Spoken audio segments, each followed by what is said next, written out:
আসসালামু আলাইকুম ভিউয়ার্স। তো এটা হচ্ছে আমার নানির কবর, আমার নিজের নানির কবর। আমার নানি 1999 সালে মারা গেছে। তো আমার বড় মামার ঘর এটা, মানে আমার বড় মামার বাড়ি এটা।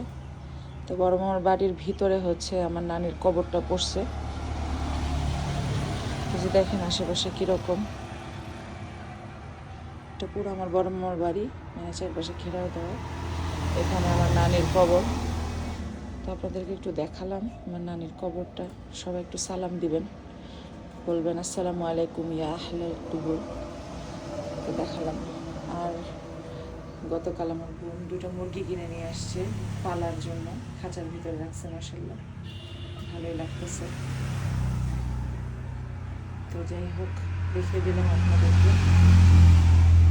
কেমন লাগলো অবশ্যই কমেন্ট করে জানাবেন। আর আমার নানির কবরটাও আপনাদেরকে দেখিয়ে দিলাম। আল্লাহ হাফেজ।